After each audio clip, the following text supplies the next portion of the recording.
ನಾನು ಮೊದಲನೇದಾಗಿ ನಮ್ಮ ನೆಚ್ಚಿನ ನಾಯಕರಾದ ಎಸ್.ಆರ್. ವಿಶ್ವನಾಥ್ರವರಿಗೆ ಎಲ್ಲ ಕಾರ್ಯಕರ್ತರ ಪರವಾಗಿ ಹುಟ್ಟುಹಬ್ಬದ ಹಾರ್ದಿಕ ಶುಭಾಶಯಗಳನ್ನು ತಿಳಿಸ್ತಾ ಇದ್ದೀನಿ.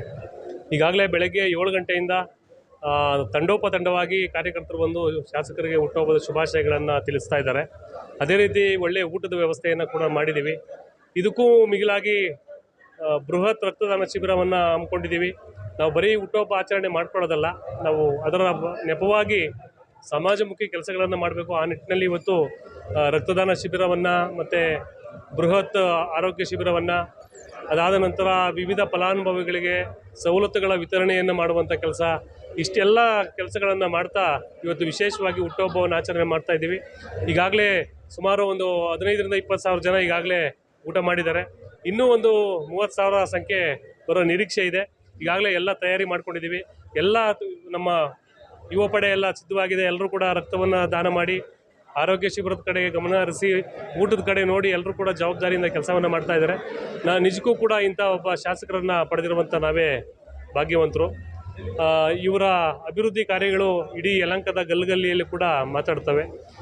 ಮುಂದಿನ ದಿನಗಳಲ್ಲಿ ಇವರು 2028ಕ್ಕೆ ಈ ಕರ್ನಾಟಕ ರಾಜ್ಯದ ಸಚಿವ ಸಂಪುಟದ ಸಚಿವರಾಗಲಿ, ನಮ್ಮ ಯಲಹಂಕಕ್ಕೆ ದೊರೆತಿರುವಂಥ ಒಂದು ಸೌಭಾಗ್ಯ ಇಡೀ ರಾಜ್ಯಕ್ಕೆ ವಿಸ್ತಾರ ಆಗಲಿ. ಅವರ ಸೇವೆ ರಾಜ್ಯಕ್ಕೆ ಅಗತ್ಯ ಇದೆ. ಮುಂದಿನ ದಿನಗಳಲ್ಲಿ ಅವರು ಸಚಿವರಾಗ್ತಾರೆ.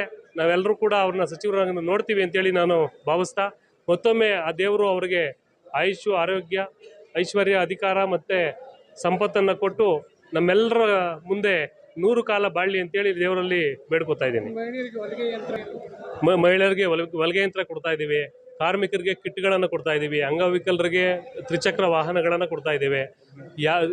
ಈಗಾಗಲೇ ಯಲಹಂಕ ನಗರ ಮಂಡಲದಲ್ಲಿ 15,000 ಹೆಲ್ಮೆಟ್ಗಳನ್ನು ವಿತರಣೆ ನಿನ್ನೆ ಮಾಡಿದ್ದೀವಿ. ಮುಂದಿನ ವಾರ ನಮ್ಮ ಗ್ರಾಮಾಂತರ ಮಂಡಲಕ್ಕೂ ಕೂಡ 15,000 ಹೆಲ್ಮೆಟ್ಗಳನ್ನು ಶಾಸಕರು ವಿತರಣೆ ಮಾಡ್ತಾ ಇದ್ದಾರೆ. ಯಾಕೆಂದರೆ ಪ್ರತಿಯೊಬ್ಬರು ಕೂಡ ಹೆಲ್ಮೆಟ್ ಧರಿಸಿ ಪ್ರಯಾಣ ಮಾಡಲಿ, ಸುಖಕರ ಪ್ರಯಾಣ ಇರಲಿ ಅಂತೇಳಿ ಶಾಸಕರು ಏನೇನು ಸವಲತ್ತುಗಳು ಬೇಕು ಎಲ್ಲವನ್ನು ಕೂಡ ಮನಗಂಡು ಎಲ್ಲ ಸವಲತ್ತುಗಳನ್ನು ವಿತರಣೆ ಮಾಡ್ತಾ ಇದ್ದಾರೆ. ಶಾಸಕರಿಗೆ ಮತ್ತಷ್ಟು ಎಲ್ಲ ಅಭಿಮಾನಿಗಳ ಮೊರೆ ಅವರಿಗೆ ಒಳ್ಳೆಯದಾಗಲಿ ಅಂತೇಳಿ ನಾನು ಭಾವಿಸ್ತೇನೆ.